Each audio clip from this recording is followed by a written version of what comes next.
All right, everybody. Welcome to the Civically Minded Nationalist, episode 6, I believe is what we're on. Already, 6 of this. For anyone who was worried if I was actually just doing this for the notoriety or getting my face out there or anything like that, just so you're tracking, I have like a grand total between all mediums of like 45 followers now, a couple of which are in fact repeats. So, um, but after 3 weeks, I'm still doing it. I'm still really enjoying this. I'm going to keep doing it. Followers, not important. This is just a good way for me to get things out there. It's a fun way to put things out there, and I think it's stuff that some folks could use to hear from time to time. So we're going to keep right at it. Before we begin, shameless plug of myself, Dawn, I assure you it is real. And that's terrible, terrible imagery quality, but there it is. I'm going to get some photos of this up on the page when I reopen the page, Third Wheel Fabrication, or facebook.com/Third Wheel Fabrication. So there is your beauty right there. And I'll take some. I had some folks ask, hey, could you put like a ruler in for size comparison and or something for scale, whatever. Yes, I will. Before I get this in a box in the mail, I will get some comparison photos to post up for everybody so everybody knows the general size. So there's my shameless plug of myself. Again, facebook.com/Third Wheel Fabrication. As soon as I get it back up and running fully, had some technical difficulties, lost a ton of information on there. I'm kind of rebuilding it. But enough about that. There is no mail segment today. No one enjoyed me enough to send me any mail. Apparently, I just didn't piss off enough liberals with my last episode. I'm not sure. But hey, you know what? This is going to be the first episode where I put tags in the description on Facebook when I post the link to the YouTube channel. So we're going to get, obviously we're going to get a mixed bag. And again, for safety concerns, should we end up with a situation where it gets in front of the wrong set of eyes, it gets reported, it gets shut down, please go over to the YouTube channel. YouTube is not so difficult when it comes to keeping your content up. So please go over to the YouTube channel. Again, just search the Civically Minded Nationalist. It's going to pop up. Follow the channel. Subscribe. You'll see the videos over there and on Facebook. You can watch them wherever you like. This episode's going to be a little bit different. When I started doing this, I told you guys I was going to tie things into historical perspective from the times of our founding fathers. Ranging from about the 1760s up to about the 1790s. We're going to focus a little bit heavier on that towards the end of this episode today. This is going to be really the first one where we kind of delve into one of the letters and how it applies, how the arguments back then pan out in today's society. Because one of the key arguments you will find between the Federalist Papers and the Anti-Federalist Papers is how much government is too much. And by that I mean how much central government, how much federal government is too much. And it turns out really both sides of the argument got it wrong. And we're going to get into why that is and how it affects us today and what we've got to learn from that in order to not repeat history yet again as we are setting ourselves up to do within the short history of our own country. Before we get into the outlines, topic the first. I know I have liberals who watch this. I have moderates who watch this. No, I'm not apologizing for offending you. Don't get your hopes up. That's not what this is. What this is I have a serious question for not only you guys, but really everybody who watches. If you can explain this logical fallacy to me, I would be very grateful because it seems to be beyond my mental capacity to grasp. What am I talking about? I'm talking about the nuclear arms deal between Russia and the United States. That just fell apart. It's done. Both sides have backed out as of today. Russia just followed suit and bowed out. said, if you guys aren't interested, we're not interested, have a nice day. Can anyone explain to me the two-step logic here? If Russia's going to go through and collude with one of the parties, okay, in order to achieve victory. Now, mind you, Russia did collude with one party. It was not the party that won. But that's neither here nor there. That's not the point. The point is, the accusations of the liberals are that they colluded with the party, with the administration of Donald Trump, so that once he was in office, they could have whatever benefits would come along with that, obviously. Why else would they do it? It's an unspoken step in this. Russia, according to liberals, wanted the Trump administration in. Not the Hillary administration, the Trump administration in. And the only reason they would do that is if they thought there would be direct benefits of that. For instance, I don't know, X percentage of the uranium of the United States. Oh, wait. Again, that was Hillary, not Trump. Odd. Anyways, ignoring that as well. So that's 2 points we're going to ignore here. The donations that they made to the Hillary campaign and uranium one. We're going to ignore both of those and just keep going, liberals, okay? Stay with me. I know, I'm rallying you. The blood pressure is going up. You're starting to sweat. The snot's starting to run. You're ready to maw something. I know. It's okay. It's all right. I want a maul. Stick with me. If that was their purpose in getting his butt in the seat, let's move on to step 2. Why in the world did this fall through?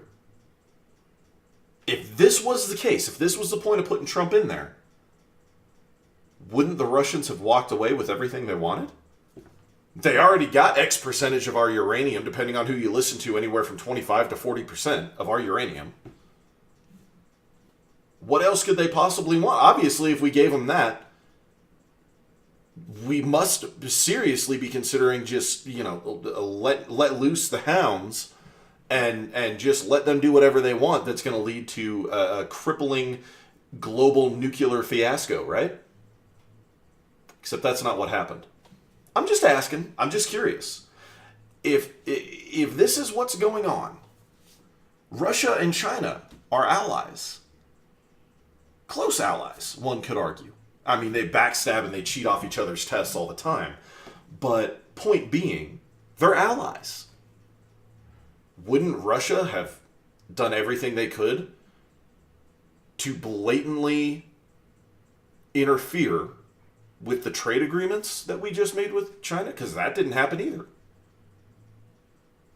From an economic standpoint, we just smacked the living crap out of Russia. We got imports going. We got exports dropping. This is perfect. I mean, as far as China's concerned, from the Chinese perspective, I could see how that would be construed as backwards. From the China perspective, from China's perspective, their U.S. imports are going up. Their exports to the U.S. are going down. That's a good thing. Russia should be throwing a fit about that. And quite frankly, I don't think they like it, but that's how it is. Why would that have happened? If Trump was in Russia's pocket. I'm going to let you guys chew on that for a little bit, okay? The comment sections are open, as always. Please, by all means, drop me a line. Explain to me how any of that makes sense. I'd love to hear from you. I really would. Moving on to the topics of today's video. And I'm not going to lie to you. This video might be kind of long because we got some stuff to talk about. Let's go ahead. I would like to address the hypocrisy that I'm seeing popping up here on one topic. And I am, of course, talking about Governor Northam from Virginia. Okay. This, in the event that maybe you've been busy the last couple of days, or the event that, you see the word racism in a headline and immediately shut it off. I mean, I do that half the time. I don't blame you. Yes, I'm having a lovely adult beverage with my afternoon here. Delicious. Maybe you just haven't seen it. I don't know. Governor Northam of Virginia, Democrat, has recently had some unsavory photos of him come to light. In a college yearbook, it would appear that there are old photos that label him as being in the photo, which he admitted to initially, then retracted his stance and says that's not actually me, even though that's my name underneath it, and even though I said, in fact, yes, that is me in the photo already, that isn't really me. Of one person in blackface and one person in a KKK getup, smiling, chuckling, having a good time. Okay, obviously it's some type of like a frat party or something like that. And here's my issue with this. First off, stupid thing to do. But that's from my perspective of today's world. Back then, as we all well and good know, things were different. Cast your mind back to when it came to light that Paula Deen used, I'm going to just say the N-word. Normally I would not censor myself, but given that there are going to be tags if that word is used, that, you know, Facebook's going to and it's all over. So we're just going to say the N-word like a bunch of 10-year-olds. When it came to light that Paula Deen used the N-word growing up, she said everyone did. That's how the world was back then, folks. We have changed our stance on what is appropriate and what is not. Back then, it was no big deal. And I haven't used that word in a long time because it's no longer deemed appropriate. So I don't use it. And everyone with 2 gray cells was going, yeah, that makes sense. Sure. What happened to that mindset? There's where the hypocrisy lies for me, folks. What happened to that mindset? I for one, believe that there is enough of a standing bias against this behavior that there's no need to call for a resignation or anything like that. It's going to sort itself out. As soon as he's up for re-election, he's not going to win because whoever's running against him is going to plaster that photo everywhere. Beyond that, he's not going to get the endorsement from the state Democrats. They're going to put somebody else up to run. They're not even going to endorse the guy. It's not going to happen. Okay?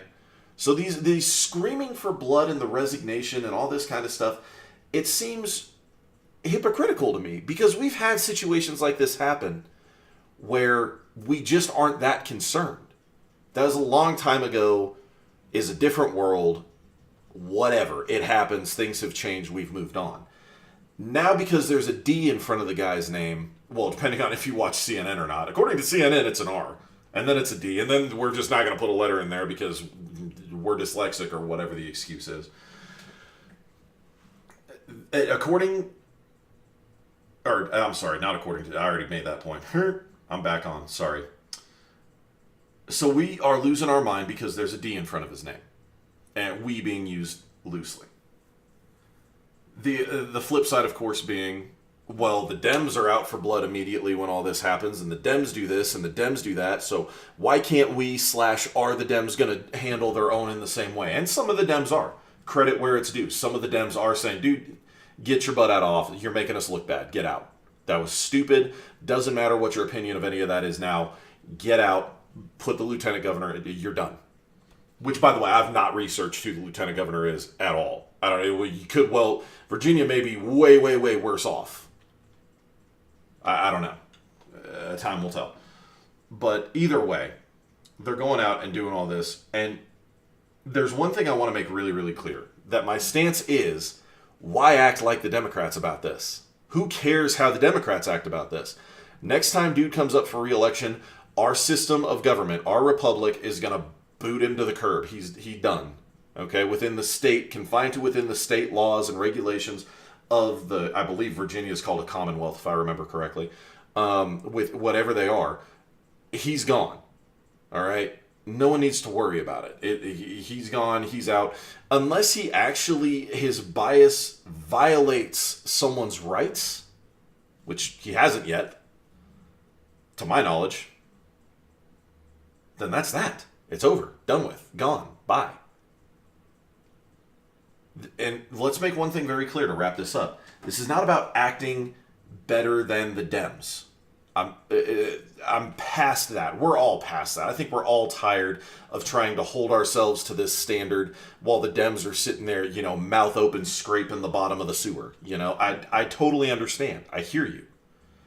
My point is, if we are going to sit here and act as though we respect and represent the Constitution of the United States, the Constitution that forms the rights that all people have as citizens of this country, then we can't go out here and apply different standards to different aspects.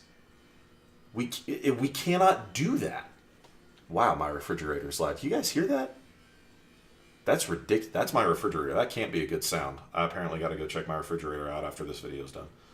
But, point being, we cannot sit here and pick and choose how we're going to look at this. He hasn't violated anyone's rights. Nothing egregious has happened. The constitutional boundaries that govern this country haven't been violated. So quite frankly, shut up and leave it to the people of Virginia. They'll figure it out. Not all of them are stupid.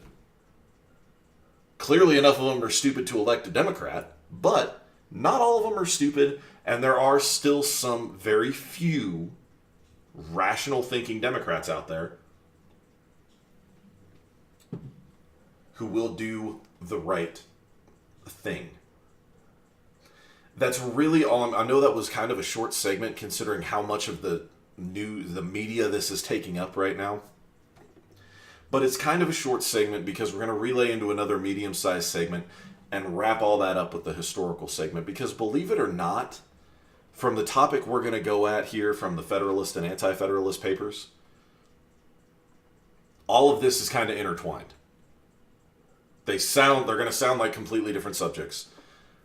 But hear me out. As I develop the second subject, I think you're going to see where I'm going with this.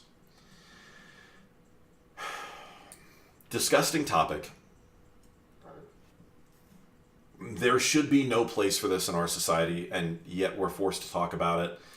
That's the thing about being one of the good people who are comfortable with the uncomfortable. The people who are willing to address the evils. The people willing to commit violence on behalf of whatever righteous cause there might be out there. And here we are in one of those situations. Yes, we're going to talk about abortion, guys. And yes, we're going to talk about this New York law.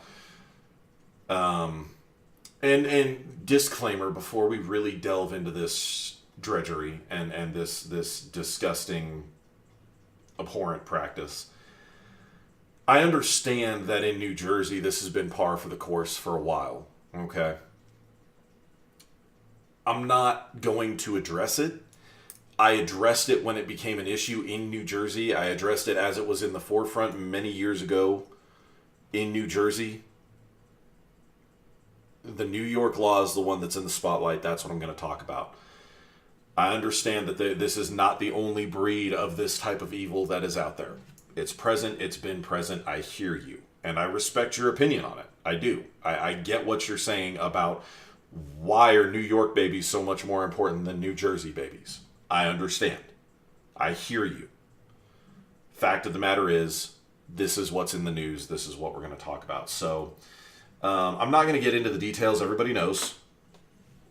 The cut and dry of it is, kids made it 9 months. Mom's going into labor, having cold feet. I don't want to do this. For whatever materialistic or self-righteous reason it would be. I don't want to do this. Abort. And what happens? They go in and they murder a child. Before that child even has a chance to breathe, they're going to murder a fully formed, fully developed, ready to have his or her shot at life child. That's what it is.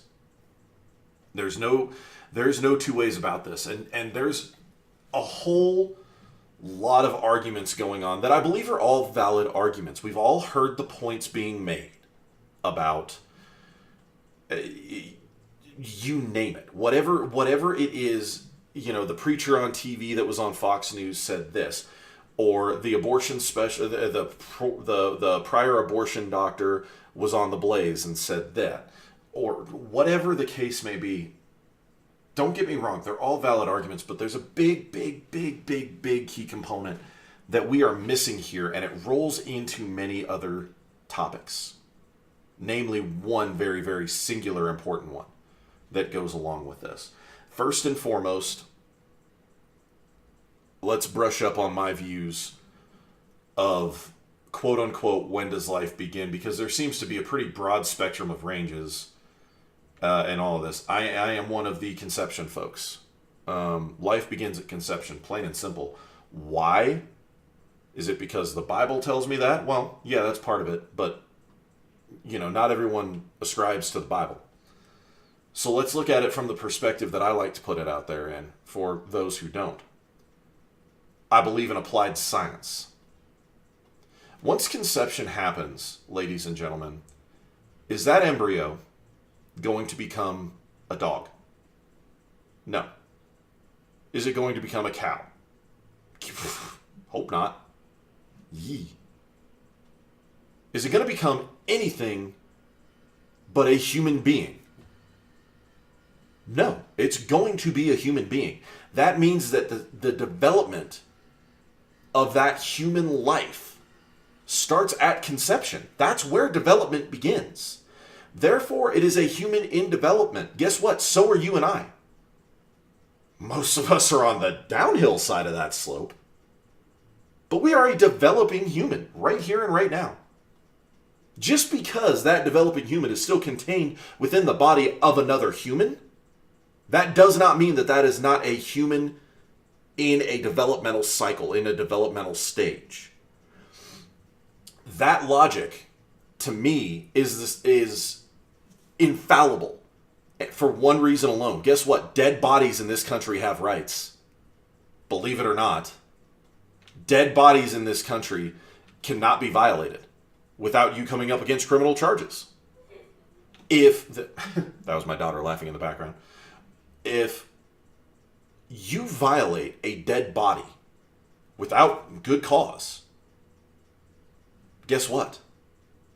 You're facing criminal charges. You are talking about someone who is dead. Their developmental cycle is over. They are now in the decay cycle. They are breaking down. They are decomposing. Okay? If not, lit up and cremated. It's that simple. Though that position in life, or death as it would be, has protective rights. But children in development, in the very first developmental cycle of life, do not. That is pure ill. There's no logic to be found in that stance at all. I'm trying to control my language right now because I know y'all might have, so that's why I'm kind of flubbing my words, but that's where I stand on it. So if that's the case, we're going to progress now into what's going on here. It isn't necessarily just about murder. Please understand, I'm not belittling. I would think that my point that I just made, that my example here, should be grounds for you to understand I'm not belittling the value of life. I'm not. But it's not just about getting away with murder. There's a specific application that isn't being discussed, and that application is accountability, consequences of actions. And of course, everyone's sitting there going, well, yeah, we know the consequence of the action of having sex is that you could get pregnant and then that you would have a child. We all understand that, Jack. What are you getting at? My point is this. Liberals are desperate to normalize the murder of those who would ascribe a certain level of accountability. And you go, wow, that's really harsh to put that on a kid. The kid's not trying to make this person accountable and whatnot. No, the baby, the infant is not trying to hold the parent to a level of accountability. That's not what I'm getting at. My point is, in their deranged view of the world, their sick, perverse worldview, Nothing in this world can hold me accountable for anything I do or don't do. Don't believe me? Try to go out there and say, hey, ultra liberal hippie douchebag, I don't believe you're living an intelligent life. I don't believe that the lifestyle you're living is smart, safe, beneficial to society, anything like that. Very first thing out of their mouth. Don't you judge me. You can't judge me. I am equal, but you're unequal. So how I choose to live my life is my business. And you're just trying to have a conversation with them. How do you think someone with that worldview is viewing the embryo growing inside them?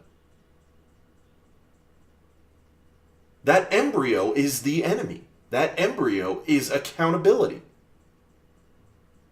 And they want to be able to eliminate not so much the embryo necessarily, not so much the child, but the accountability associated with it.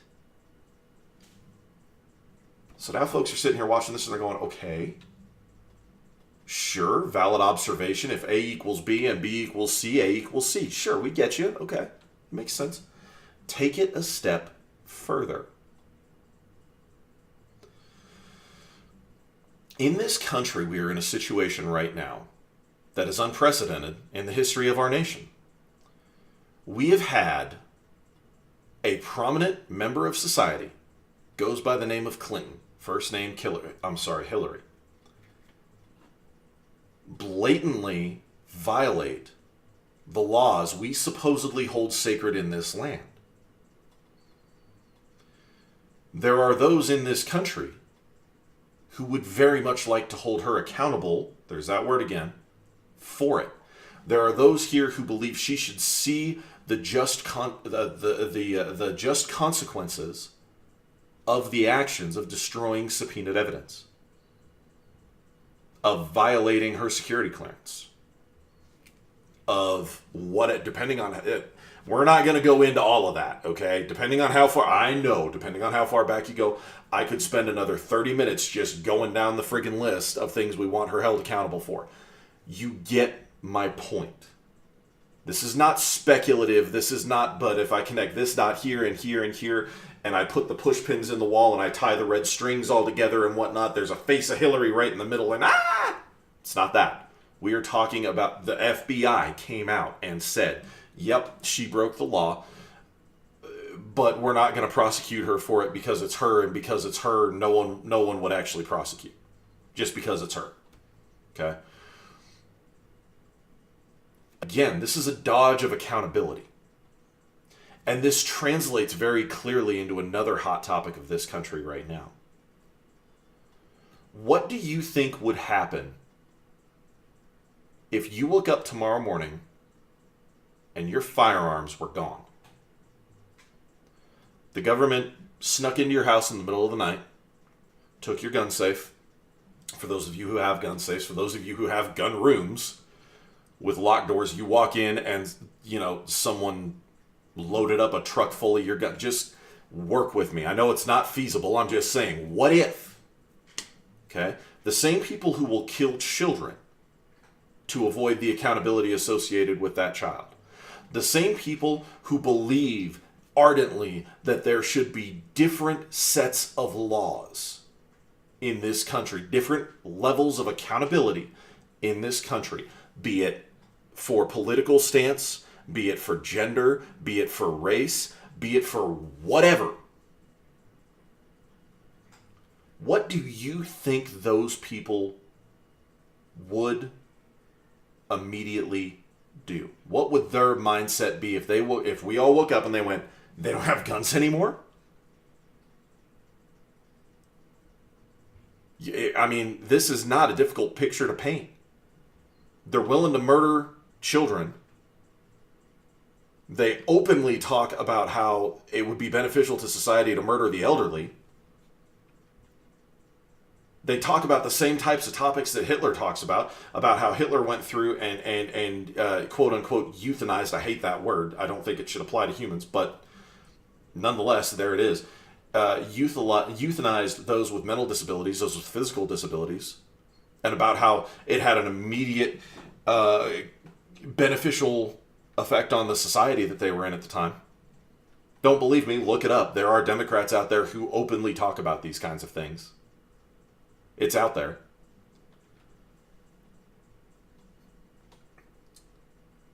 All of these issues combined make it very, very easy to see how liberals in this country, if we continue to allow the erosion of our Second Amendment rights, whether you agree with it or not, you might not agree with owning a fully automatic weapon. You might not agree with owning a grenade launcher. You might not agree with owning an anti-tank or anti-personnel mine. You might not agree with someone having a claymore, which is, redundant, but just to give people something who, might not be familiar with the lingo. It doesn't matter what you agree with.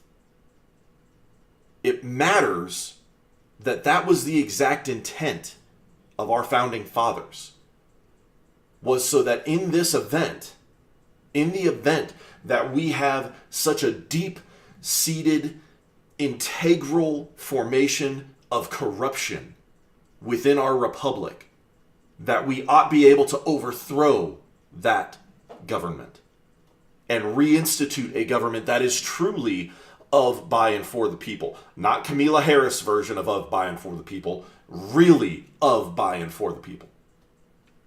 That a government that founds itself and thrives on the protection of our rights, not the violation of such. A government that is well ordered to the point that it does not require gross taxation for the benefit of national defense or application of justice. Things of that nature. The founding fathers put these in here, and the abortion issues, that was the intent of the founding fathers, and the abortion issues really bring it to light. Look how far they are willing to go. Look from a standpoint of the society, of the big picture, a society in which criminals are given the go-ahead free pass because they're part of the ruling class, or because they're on the right side of the political spectrum. Right meaning correct, not right meaning, us. Clearly we ain't getting away with anything in this society. And that, I think, is why the representation that this disgusting, abhorrent, horrible abortion law makes, that is the broad scope. That is the actual it's really a culmination of where we are as a society today. So for anyone who's sitting there asking themselves, how do we get to this? How is this okay? How is aborting a perfectly healthy baby okay? How is aborting a child that is not a direct threat to the well-being of the mother okay?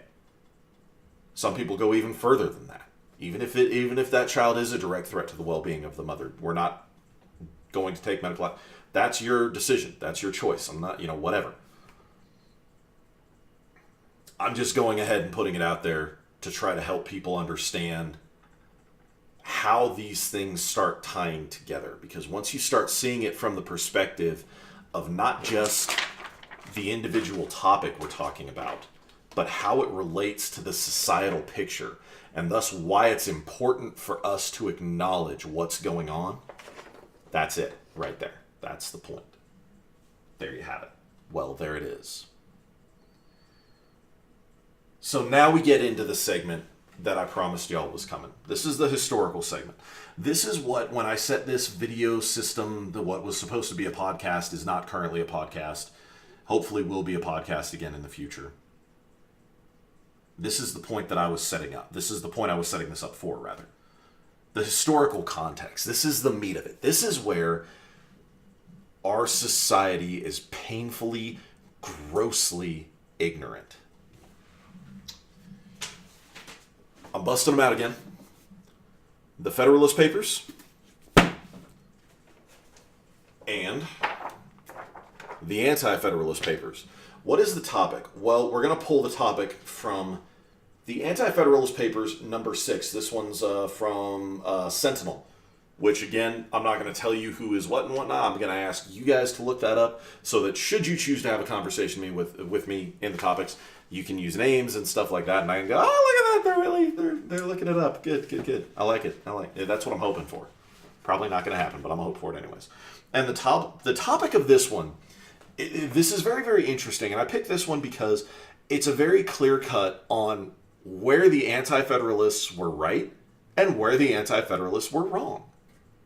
And subsequently, where the Federalists were right and where the Federalists were wrong, and how close we came to striking the proper balance, and yet at the same time how far we missed the mark of that balance.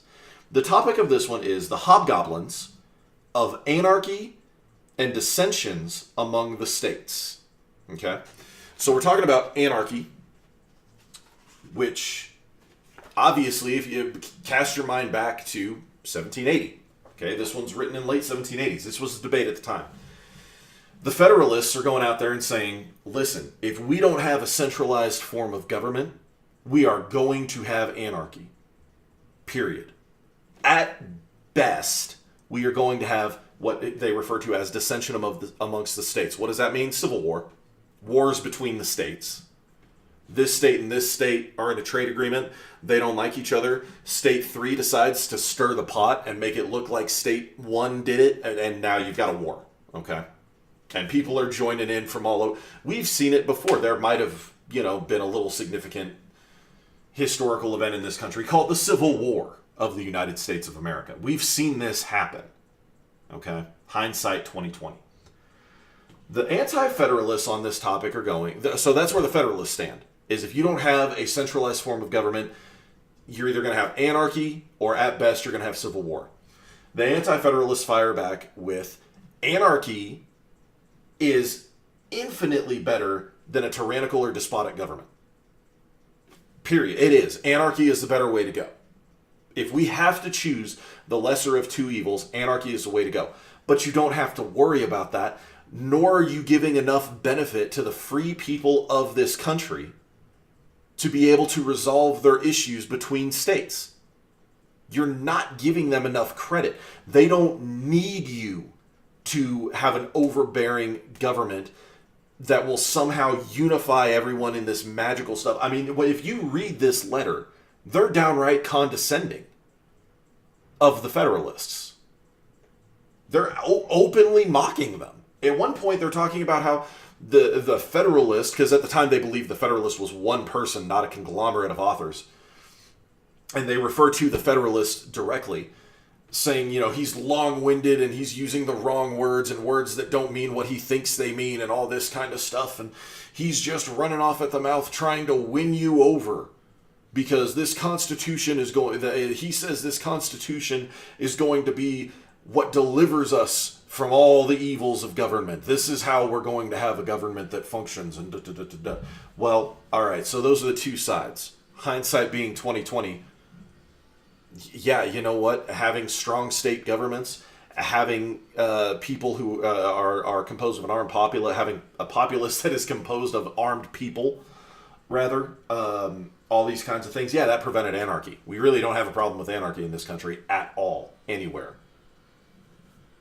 So they were right on that front. The Federalists, be it out of genuine frame of mind or out of manipulations over the years, I think a bit of both, to be honest, were correct in the worries about dissension between the states. Conversely, on that topic, the Anti-Federalists were right. You're going to have an overbearing federal government that's going to stick its nose in where it doesn't belong, and that's going to actually be the cause of despotism and tyranny in this country.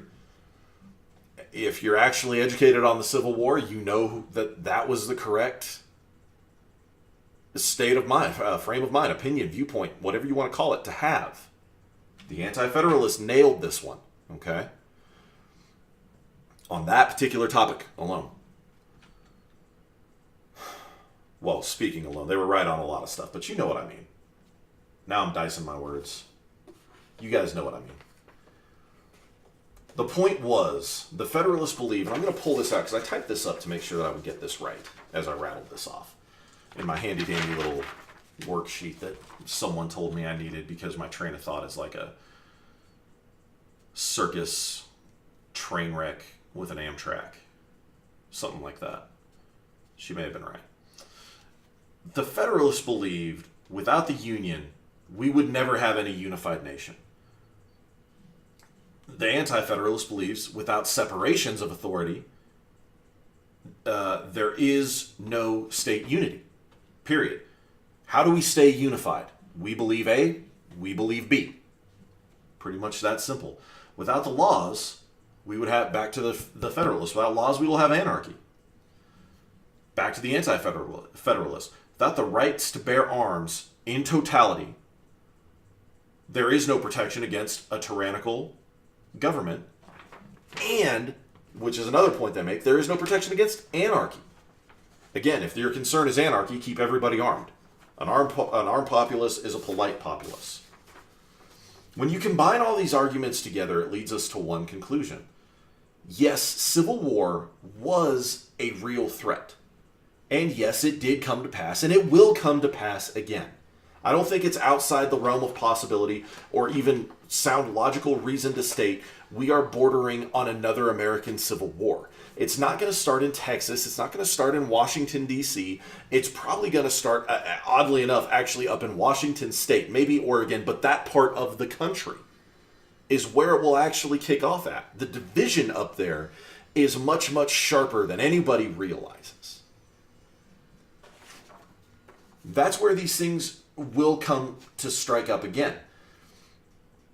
And so what we have is a division in the land now, not of state by state, but of political ideology, in which on one side you have a populace who believes accountability of the people is delivered by the people, not by the government. And on the other side of that, you have a group of people who believe, yes, our accountability should only be held by us and the like-minded folks like ourselves, but you and your ilk, your kind, you must be held accountable by the government. The government must regulate the way you function and the way you operate and the way you enact your beliefs. That will be the root of the next Civil War. And it could well have the grounds of abortion. I think that's why this bill is so serious. And I think that's why we have to so fundamentally be on guard to ensure that this bill, the concept is already spread from New Jersey to New York. We must prevent it from spreading any further. Because if it continues to spread, you will have a side of this who says, we are the champions of, let's put it that way, women's rights and women's health. And we will fight to the death for the right to do this, for their right to do this. And you will have the other side of the argument saying, no, that is not right. You are violating the constitutional right to life that child in development has. I clearly see that being a possibility of, in 10 years, being the root of a civil war in this country. Absolutely. With how much this is being blown up and propagated, and how much propaganda there's going around on both sides while no one's looking at the actual real issues of what this means and how it applies to our society as a whole today. I don't know what to tell you. That's how I see it. You know, could there be a civil war about the wall? Yeah, but not likely. Not likely. I don't think it's an if anymore. I think it's when he finally bails on the wall. You're not going to see a civil war. I don't think. That's not going to be it. Illegal immigration, sure, that could be it. Illegal aliens, that could be what sets it off. I think that's got a better chance than the wall, but I actually don't think it has as much chance as this. Why? Because illegal immigration, illegal aliens, and all that stuff, there's no constitutional argument about that yet. Sure, some things have come up and whatnot, but there's nothing that has been linked directly to an amendment. Okay? Whether we like it or not, or whether we agree with it or not, abortion in this country has been linked by total bogus BS argument to the 14th Amendment. Okay? There are more parallels in the abortion argument causing the impending Civil War than there are anything else currently.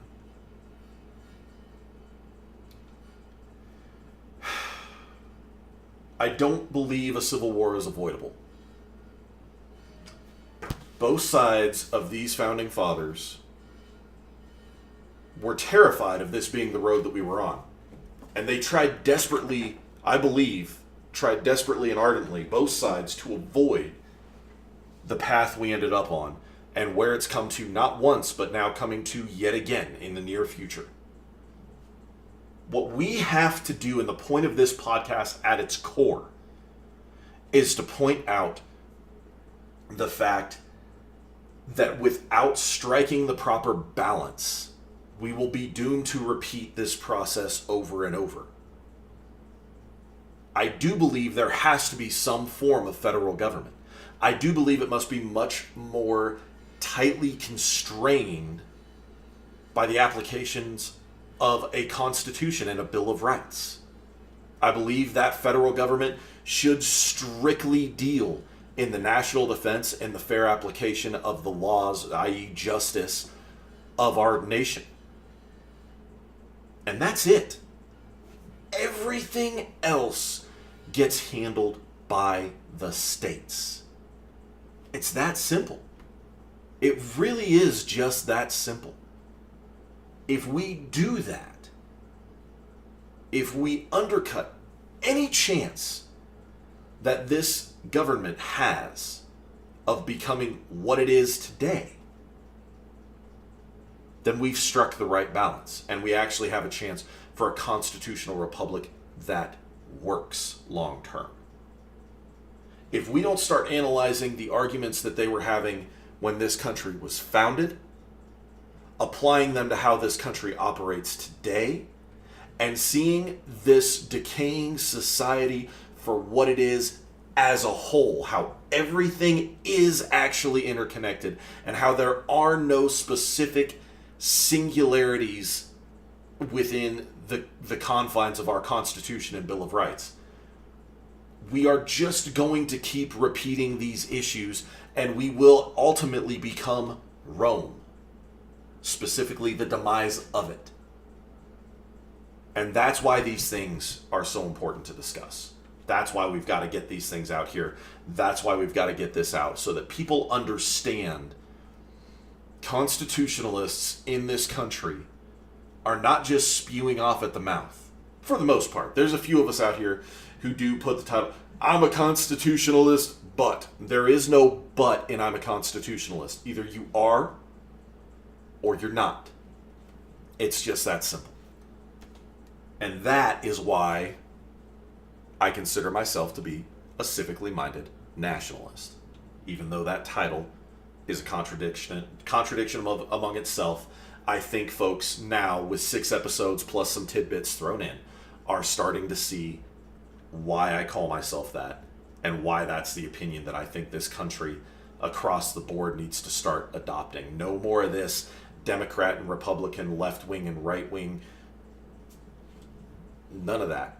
Either you abide by the Constitution or you do not. And that's it. It's as simple as that. Thank you guys very much for sticking with me for this episode. I know there were a lot of jumps in there. I know there was some sticky trains of thought from time to time. I really appreciate you guys and your support. We're going to, again, put tags in this video. This one is going to be the one that hopefully gets out to a larger audience on the Facebook side of things, which leads to a larger audience on the YouTube side of things. We're going to be as careful as we can, but this stuff needs to get out there. It needs to be said. If they censor it, it just goes to prove my point. At the end of the day, you start censoring me when I'm calling it out on all sides of the spectrum here, on both ends of the spectrum, and you're censoring me, you're really just proving my point, Zook. So, there it is. That's where we're at today. Thank you guys again very much for sticking with me. Again, look for the site for wonderful little pieces like this, as well as some other stuff that I've got done. Coming up on Third Wheel Fabrication, facebook.com/Third Wheel Fabrication. Like, follow, share, subscribe, all that jazz across all forms of social media that I am on currently. I will keep you guys updated on what the podcast is going to be once I find a new site that's affordable and I can work with. Blah, blah, blah, blah, blah, running off at the mouth. That is it. I am done. I will see you guys next week with all new topics and maybe some continuations of these topics. We'll see what happens. Be safe, be smart, don't do dumb stuff. What's dumb stuff? Dumb stuff is stuff you can avoid. Stand by to stand by.